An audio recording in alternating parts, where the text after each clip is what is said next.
Europa, 15 mil anos atrás. A última grande era glacial está terminando. Há 2 milhões de anos, os seres humanos vêm lutando para dominar as grandes feras com as quais dividem o planeta. Eles vivem num mundo hostil, repleto de animais imensos e perigosos. Esta é a história do maior triunfo da espécie humana.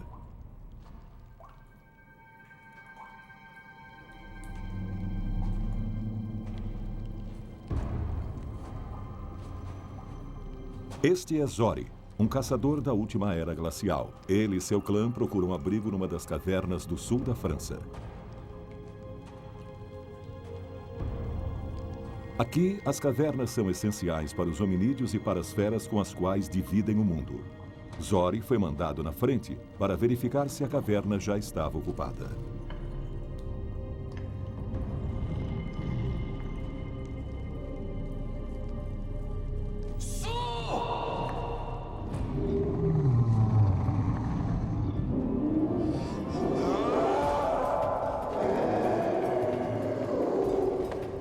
Ele perturbou a hibernação de alguém.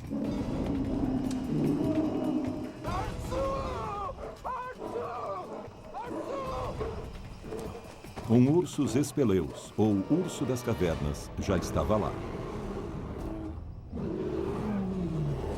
O clã se vê frente a frente com um formidável urso feroz de 4,5 metros de altura e 450 quilos. Ele é o maior carnívoro europeu que eles virão a conhecer.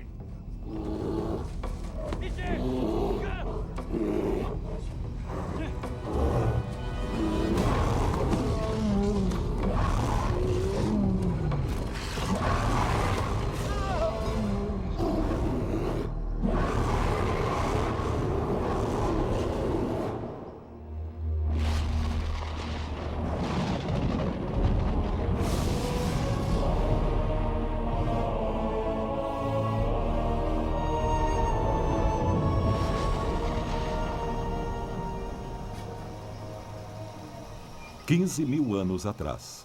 Os homens de Cro-Magnon eram os únicos habitantes do oeste europeu. Eles estão entre os primeiros seres humanos modernos.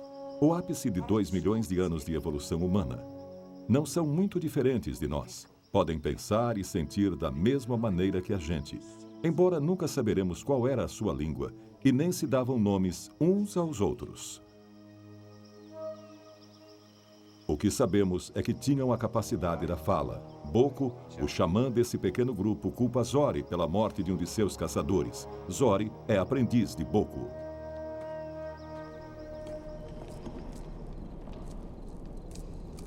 São pessoas que acreditam na vida após a morte.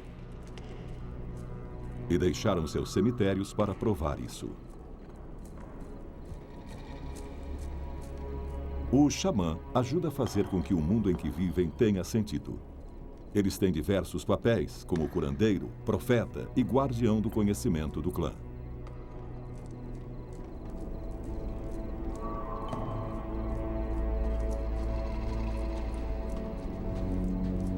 Boko sabe que Zori é o culpado pela morte do homem. Renike e Tieko também sabem disso. Se Zori quer ser o próximo xamã, ele terá que se redimir.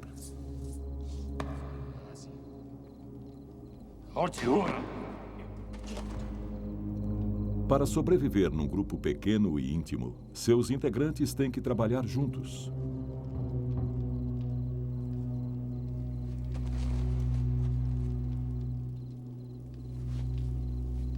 Boko precisa consertar a situação.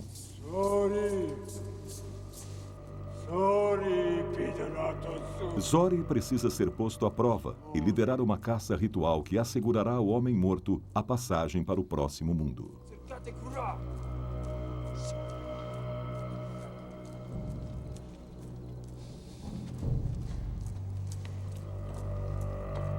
Zori aceita o desafio.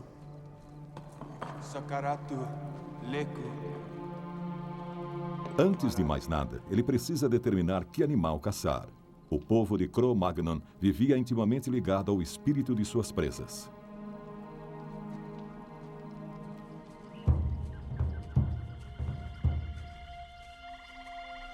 Relutantes, Renike e Tieko seguem Zori através do vale.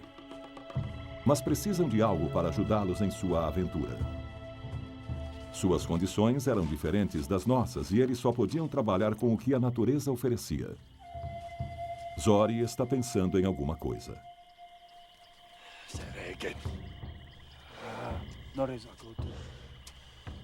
Ele achou o que estava procurando, a Bela Dona.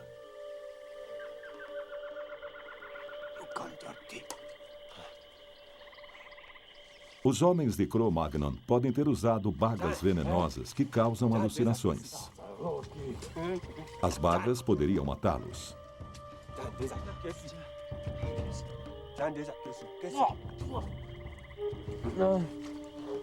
Elas são amargas, mas Zori sabe que a Bela Dona revelará a fera que devem caçar.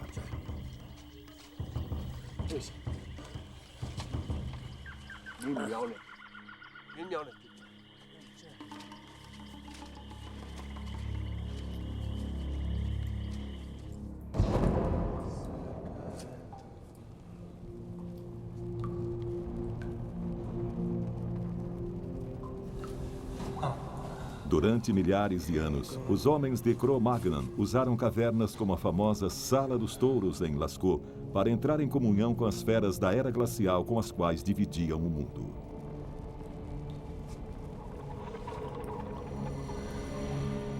Não sabemos quem foram os artistas, mas eles observavam tudo sobre a presa. O pelo, a cor e até os canais lacrimais nos olhos.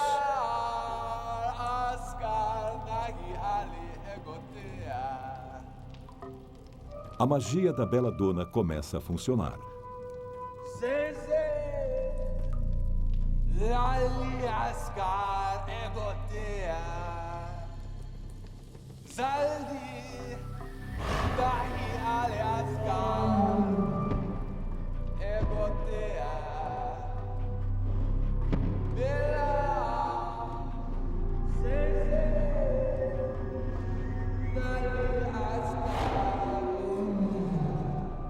Algumas das feras mais perigosas daquela época estão pintadas nas paredes das cavernas.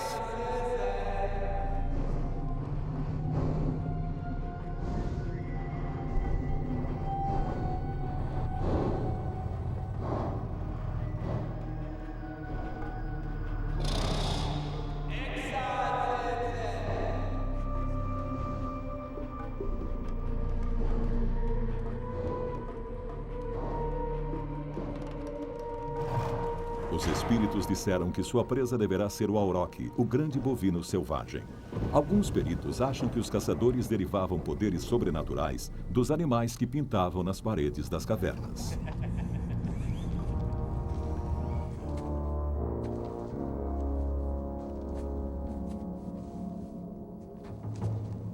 Na visão que eles tiveram, o espírito disse que caçassem uma fera cujo status era mítico. Só os caçadores mais audaciosos conseguem apanhar um auroch, animal capaz de matar um homem com uma sacudidela dos chifres.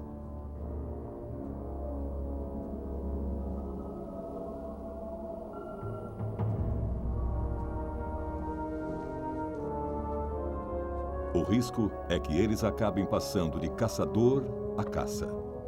Suas lanças têm pontas de chifre em forma de projétil, e o atirador de lanças é uma revolução tecnológica que a joga muito mais longe, mais rápido e com maior precisão.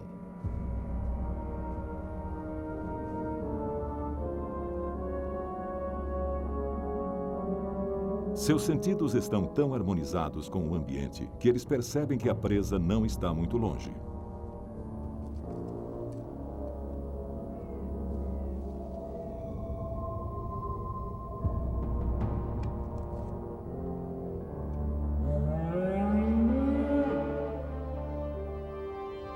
Os caçadores conheciam e conseguiam imitar o chamado dos animais.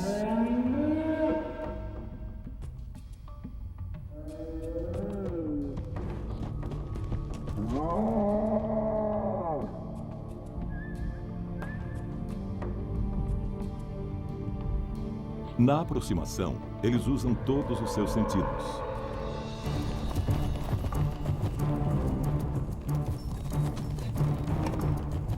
Tieco prepara o atirador de lanças.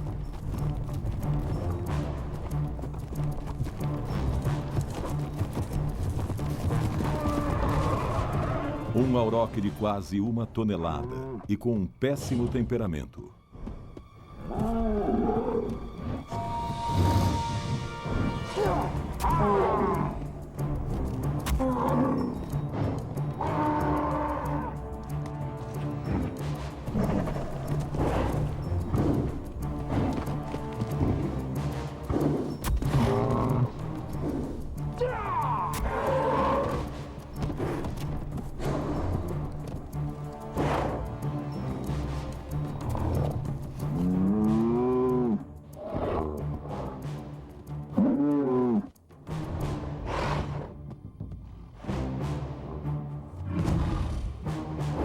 É ele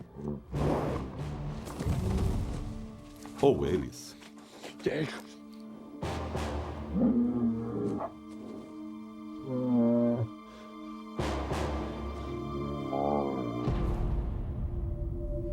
Rapaz, Vergnais. Os espíritos estão felizes com as atitudes de Zori. Ele ganhou o respeito dos caçadores. O espírito do homem morto irá para o além. Zori foi feito para ser um xamã. Aqui a caçada é mais do que uma questão de sobrevivência. É um ritual para se comunicar com o mundo espiritual. Mas bem longe, ao leste, o mundo está mudando e os humanos se movimentam. É uma jornada da qual não voltarão. Às vezes encontramos uma figura humana na arte do homem de Cro-Magnon, talvez um feiticeiro ou um xamã, como este homem com cabeça de cervo pintado na parede da caverna de Trois Frères, no sudoeste da França. Anos de pesquisa das antigas pinturas rupestres do povo San da África do Sul podem revelar alguns dos segredos do xamã do homem de Cro-Magnon. Especula-se que uma vez passada a visão da caçada, ele registrava as memórias de seu estado alterado nas paredes da caverna.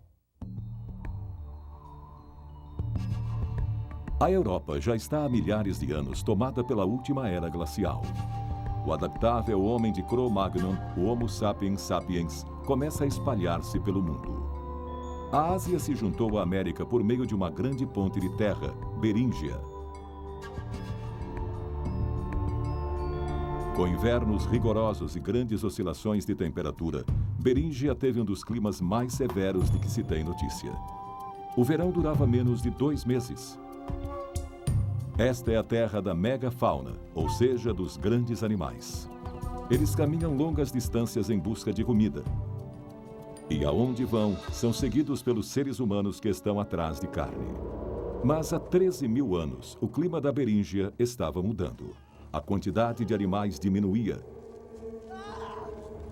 E os longos invernos chegavam ao fim.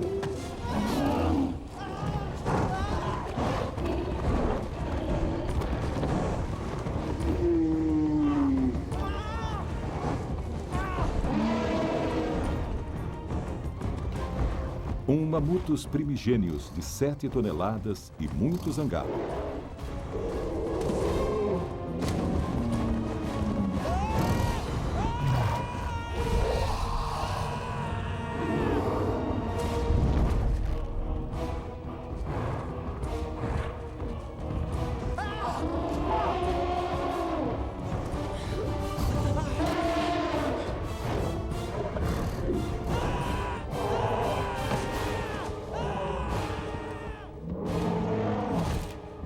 Os 3 caçadores podem ter perdido esta batalha, mas feriram gravemente o mamute.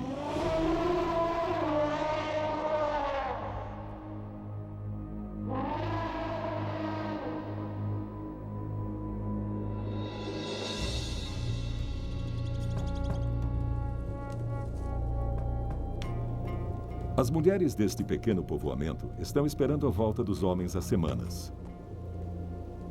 Elas aprenderam a se adaptar ao frio. Construíram um abrigo com ossos e couro de mamute. É um monumento ao lugar que o animal ocupa em suas vidas.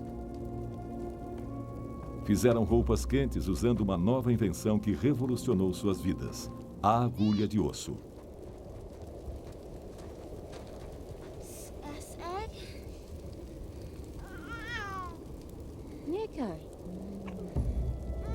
Esta flor não deveria estar aqui nesta época do ano. É um mau presságio, o primeiro de muitos.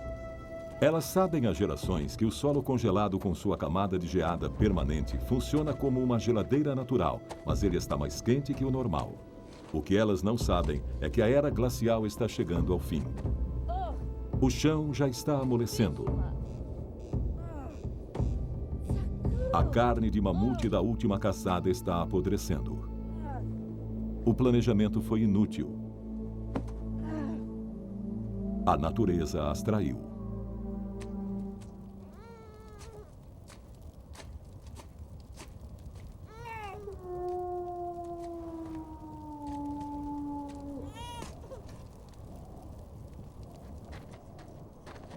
Ernique, Sela e Una estão começando a perceber que os homens não vão voltar. E se perguntam o que acontecerá com elas. Numa terra com poucas plantas comestíveis, elas precisam de carne para sobreviver. No dia seguinte, a pura engenhosidade humana vem ao seu socorro. Quando a era glacial vai chegando ao fim e os grandes mamíferos morrem, elas passam a pescar. Com armas e ferramentas mais sofisticadas, é possível pescar na água rasa. Elas usam arpões com pontas leves de osso, em vez das pesadas pontas de pedra usadas nas grandes caçadas.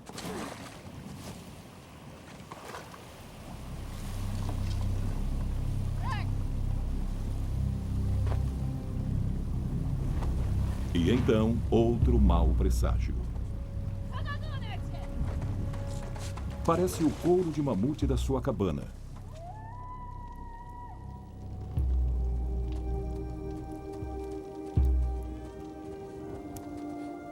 O vento feroz da tundra levou seus telhados embora. Os lobos tiraram vantagem dessa ausência. Os homens se foram. A comida está apodrecendo. Elas perderam suas casas. A vida na tundra está no limite.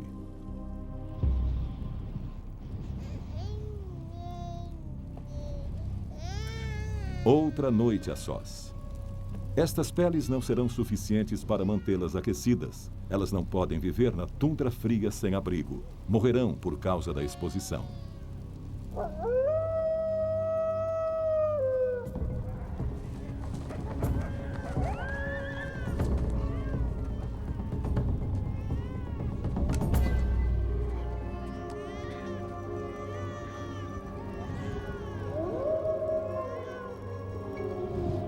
Ernique e Sela sabem que precisam encontrar outro grupo se quiserem sobreviver.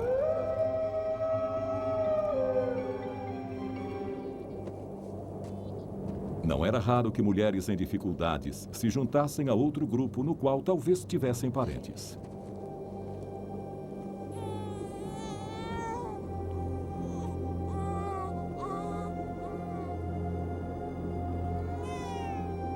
Elas viviam numa terra vasta e hostil que conheciam como a palma de sua mão.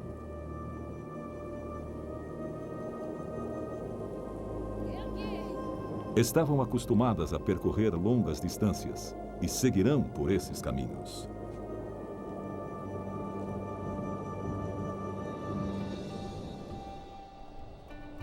Conhecemos a terra que elas estão atravessando, estudando o fundo do mar e o pólen fossilizado.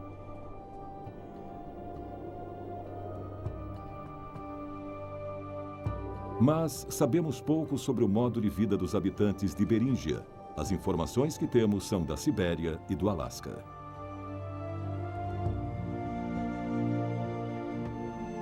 Alcançaram a casa de seus familiares, mas não há sinal de vida. Esta cabana estava lá no alto. O clima foi esquentando e as geleiras derreteram. O nível do mar perto da costa aumentava a cada ano. Usanemün, Ayu, Gora, Ernique cresceu aqui e se lembra de como era a paisagem. Terra até onde se conseguia enxergar. Una não entende por que seus parentes construíram uma casa num lugar tão ruim.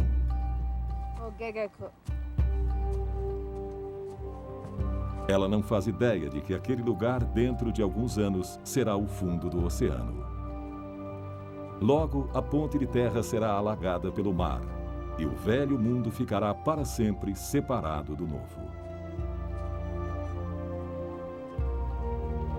Não há mais ninguém. Elas estão sozinhas.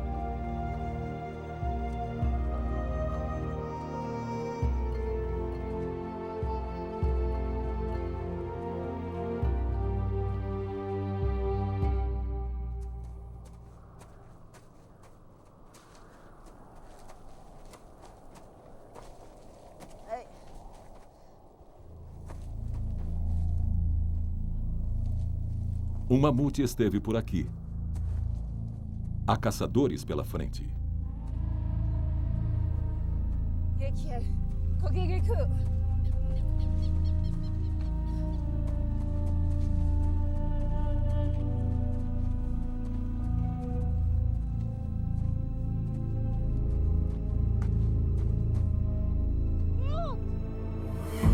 O mamute se separou da manada que atravessou o rio, mas não há sinal dos caçadores. Ernique pode ver as lanças encravadas no animal. As feridas o tornaram mais lento, uma boa oportunidade para as mulheres. Caçar um mamute é novidade para elas, mas se querem sobreviver, não há escolha. Elas observaram essas caçadas durante muitos anos e acreditam que sabem o que fazer.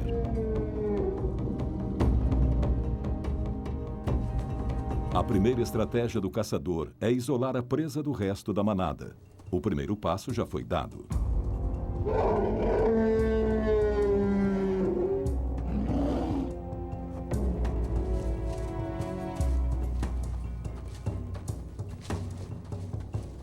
Sela não deixará seu bebê. Seria um convite para os predadores.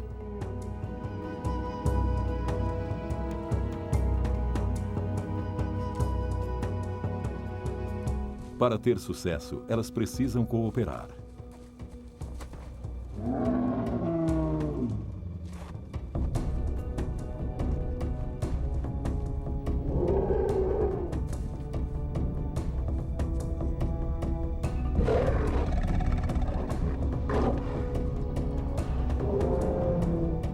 Segundo passo, Sela se movimenta para distrair o mamute.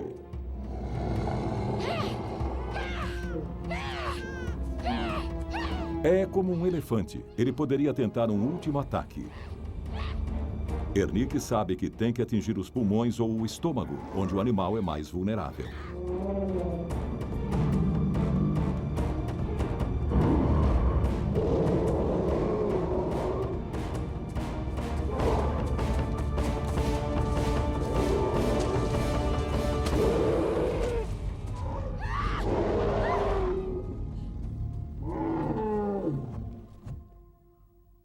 Os mamutes tiveram um papel importante na vida dos habitantes de Beríngia. Com a ponte de terra agora embaixo d'água, nossos melhores indícios vêm de Mezirish, na Ucrânia. Lá, os caçadores da era glacial construíram moradias com estrutura de ossos de mamute e tetos feitos com o seu couro. Os arqueólogos encontraram depósitos cheios de ossos de animais da mesma região. Aqui, as pessoas mantinham a carne fresca na geada permanente.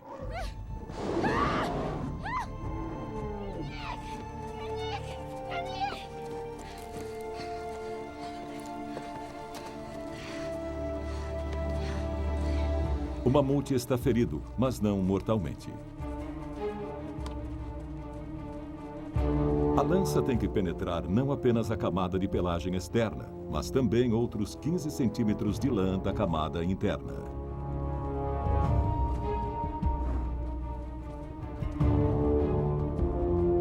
Ainda não é tarde para uma batalha final.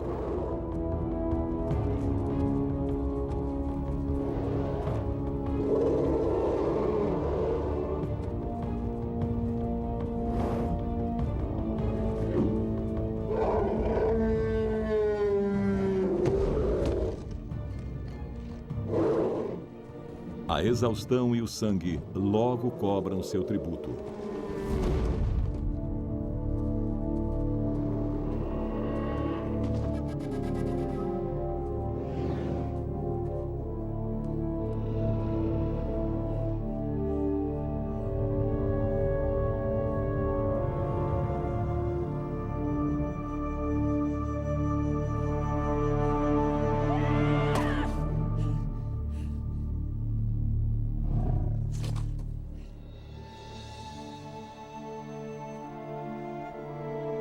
Com engenhosidade e habilidade, elas resistiram nesse mundo de frio doloroso que parece interminável.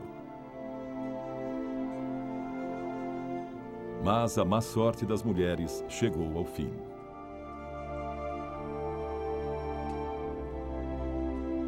Elas encontraram outro grupo de caçadores procurando comida.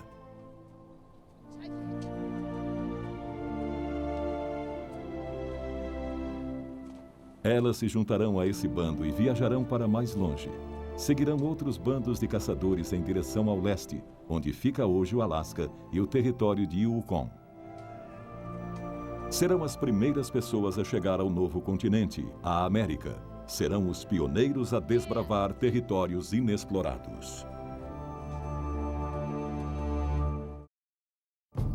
Há cerca de 15 mil anos, essas pessoas se espalharam pelas cadeias de montanhas, vastas planícies abertas e florestas aparentemente intermináveis. Não foi uma migração deliberada, mas agindo como os caçadores sempre fizeram, movimentavam-se constantemente atrás de comida. Esses assim chamados paleoíndios viviam numa terra farta, um grande continente habitado por poucos milhares de pessoas.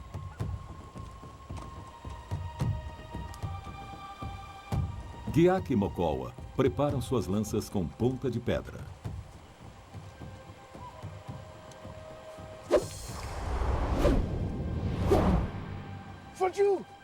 É uma presa fácil. Os animais daqui nunca haviam visto predadores humanos. Em pouco tempo, os paleoíndios colonizaram o que se tornaria não apenas a América do Norte, mas todo o continente americano. Gyak e Mokoa trocam o excedente de carne por pedras apanhadas por outro grupo numa formação rochosa, a quilômetros de distância. Essas pedras valiosas, geralmente sílex córneo e obsidiana, foram usadas na manufatura de suas armas mais mortais. Eles são o povo de Clovis e ganharam esse nome porque seus restos foram encontrados pela primeira vez na região de Clovis, no estado do Novo México, nos Estados Unidos.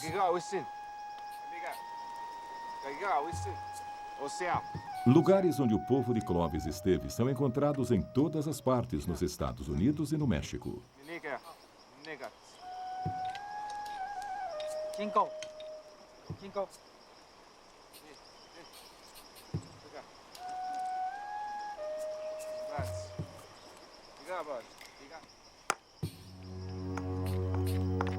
Com habilidade, Mokoa prepara este objeto belo, mas letal, a lança pontuda usada pelo povo de Clovis.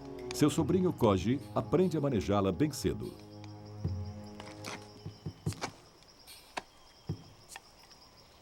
A lança de Clovis era uma arma mortal em mãos habilidosas. A ponta se quebra na ferida, causando uma grande lesão. A preparação de uma ponta hoje pode levar 2 horas.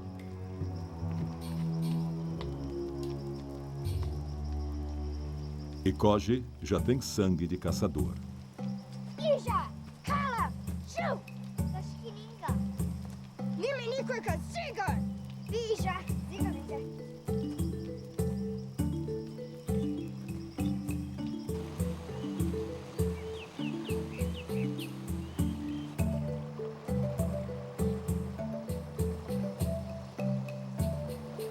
O leito de rocha aqui é poroso com cavernas traiçoeiras e grandes buracos ocultos no subsolo.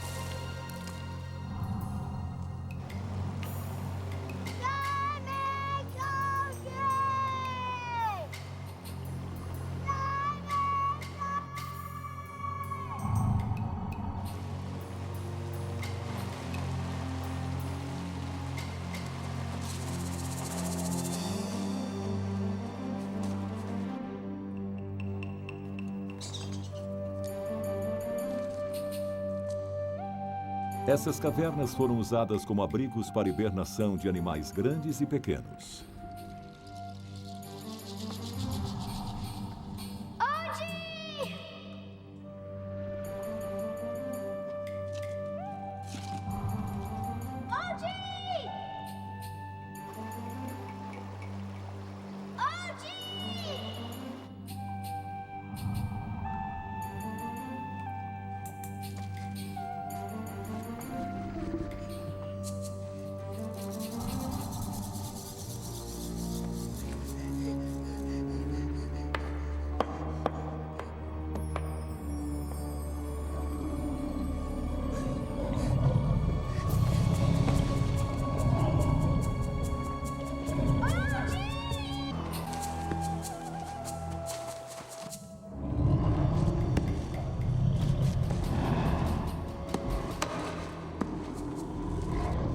Koji está frente a frente com uma das mais estranhas feras das Américas.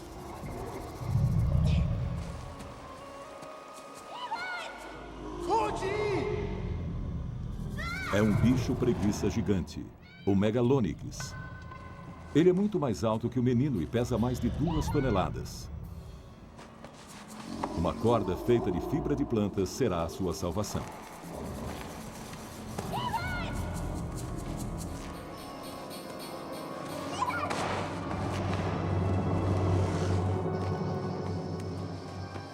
O bicho preguiça não ia comê-lo. Ele se alimenta de raízes, flores e frutas. Koji sobreviveu à aventura.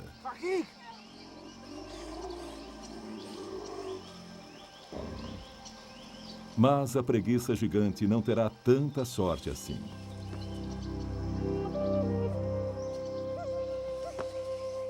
Os animais que os ancestrais dos paleoíndios perseguiam na Europa, na Ásia e nessa terra virgem estão morrendo. As feras do planeta Terra nunca haviam se deparado com um predador tão sagaz. Era se adaptar ou morrer. Locais como Kinswick, no estado de Missouri, mostram como as presas da megafauna eram tentadoras. O povo de Clovis foi encontrado nos mesmos lugares que ossos do bicho preguiça gigante e de mastodontes. Depois da era glacial, o aquecimento global acelerou o fim da megafauna. Tudo o que sobrou do bicho preguiça gigante está em poucas cavernas do oeste americano, cheias de adubo orgânico e com apenas um esqueleto bem preservado. A megafauna desapareceu há 13 mil anos, deixando os seres humanos no lugar de mestres do mundo. As grandes plantas viçosas deram espaço a milhões de hectares de relva curta e resistente à seca. De todos os animais da megafauna, o único que se adaptou foi o bison, o bisão americano.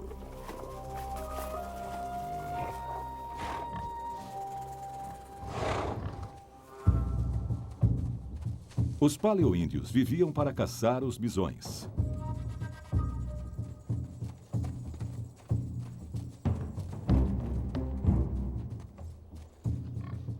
De vez em quando, 2 bandos de paleoíndios se uniam para uma corrida aos bisões.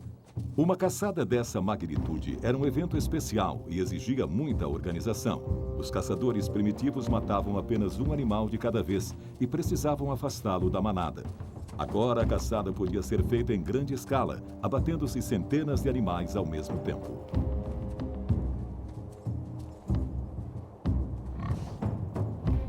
Os chefes, Dozo e Ryu, posicionaram essa manada para a corrida. E isso levou semanas. É a primeira vez de Mok, um ritual de passagem, caçar com os homens.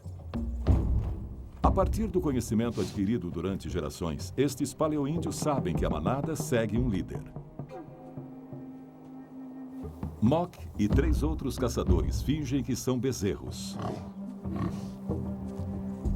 Pio finge que é um lobo que está perseguindo os bezerros. O líder se movimenta para proteger os falsos bezerros do lobo. O resto da manada o segue. Está tudo pronto para a corrida do bisão.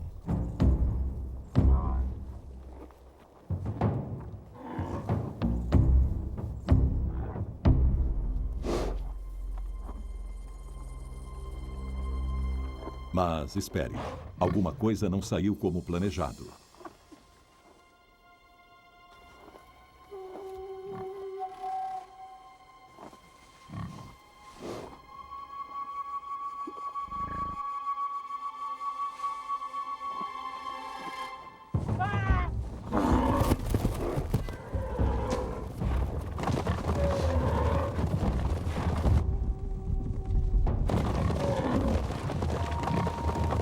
Os bisões vão continuar correndo quilômetros e quilômetros.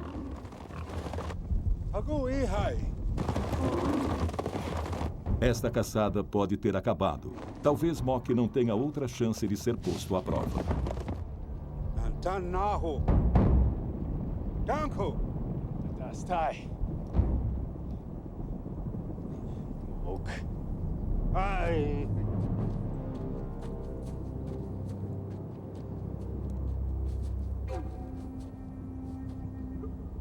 Todas aquelas semanas gastas planejando pacientemente o posicionamento foram perdidas num instante.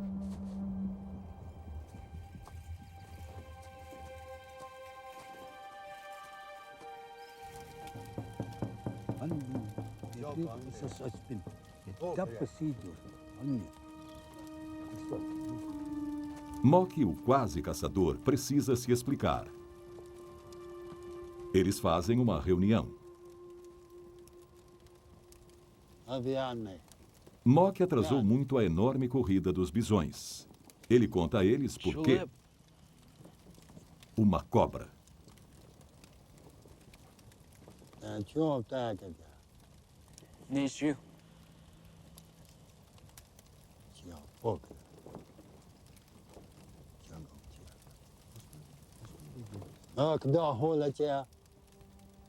O chefe diz a Mock que se ele quer ser um caçador, terá que ser muito mais corajoso. Ele será mandado para trabalhar com as mulheres e as crianças e construir um matadouro. É um trabalho duro, mas não tão perigoso quanto a caça.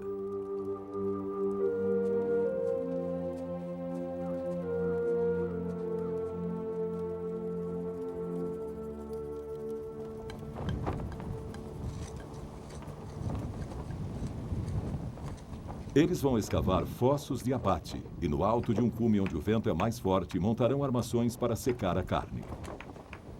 Eles também vão preparar pemmican, uma mistura de carne seca com tutano e bagas. A carne assim se preserva durante anos.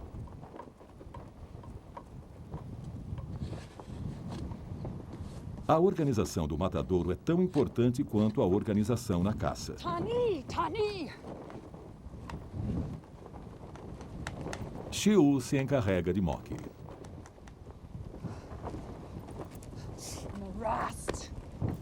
O matadouro precisa funcionar de maneira eficiente para processar os milhares de quilos de carne antes que ela estrague. São necessários mais 3 dias de trabalho duro e uma paciência infinita para colocar os bisões novamente em posição.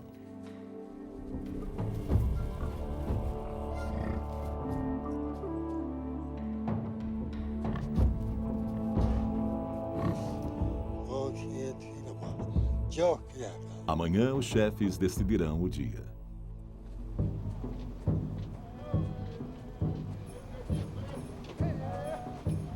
Naquela noite, eles pedem aos espíritos uma caça bem-sucedida. Os rituais agora fazem parte da vida humana. Pelo que contam os rituais dos índios das planícies que vieram mais tarde, sabemos que os xamãs tinham um papel central nas corridas de bisões. Eles eram os diretores rituais da caçada.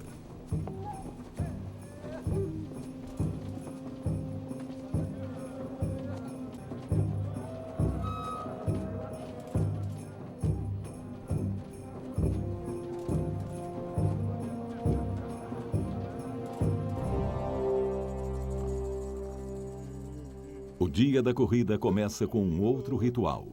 Assim como entre os homens de Cro-Magnon da Europa, o xamã é o intermediário entre o nosso mundo e o dos espíritos.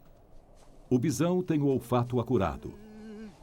O xamã esfrega os caçadores com sálvia para disfarçar o cheiro humano.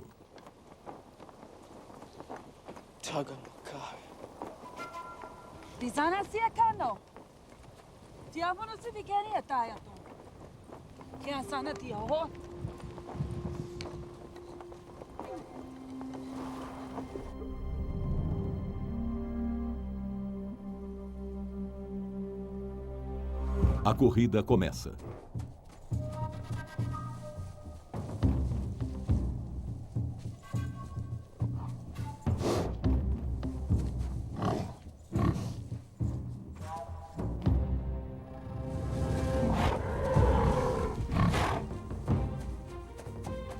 Milhares de animais de 1 tonelada estão se movimentando. A corrida de bisões feita a pé é muito, muito perigosa.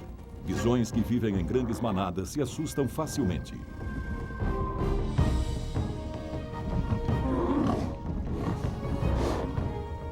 Eles podem, de repente, voltar-se e atacar.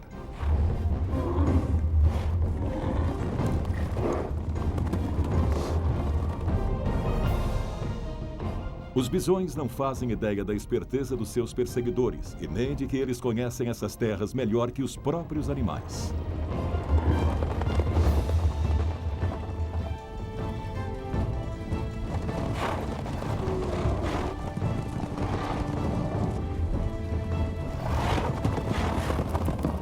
No vale, alguns dos homens mais fortes estão esperando, armados com as melhores lanças de pontas de pedra.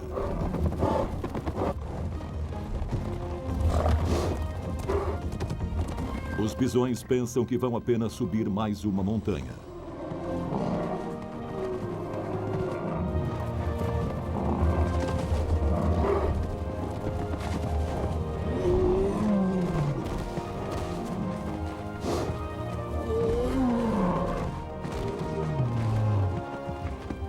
Não há volta.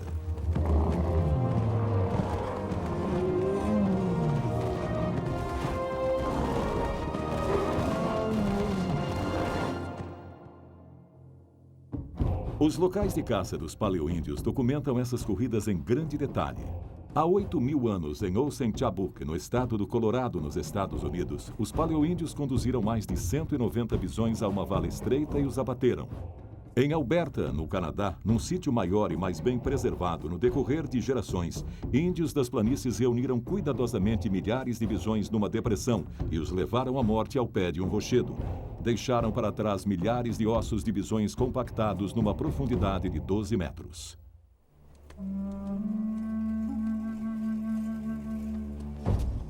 No fundo do penhasco, há centenas de bisões mortos ou morrendo. Aqueles que ainda não estão mortos são sufocados. Acabar com eles é perigoso. Numa fração de segundo, uma chifrada pode quebrar a perna de um caçador. Essa tarefa cruel dura dias. A manada agonizante renderá toneladas de carne. Cada pessoa come alguns quilos por dia. Porém, ao contrário de seus antecessores que caçavam um animal por vez, os paleoíndios não terão como aproveitar o bisão inteiro.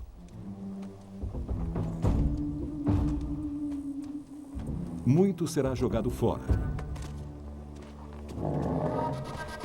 Mas esta caçada ainda não terminou. Este é o maior pesadelo de qualquer caçador.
Xiu ainda não percebeu que agora Mok ganhou seu lugar entre os caçadores. Houve uma época nas grandes planícies em que os bisões eram mais numerosos que os seres humanos, numa razão de dezenas de milhares para um. Mas a história do grande triunfo da espécie humana se deve à nossa inteligência, nossa imaginação, nossa engenhosidade e nosso domínio da linguagem e da comunicação. E, sobretudo, à nossa habilidade de nos adaptarmos a qualquer desafio. São estas as qualidades que levaram a espécie humana a todos os cantos do planeta e além. Agora, o Homo sapiens sapiens não apenas vivia entre as feras. Nós as tínhamos dominado.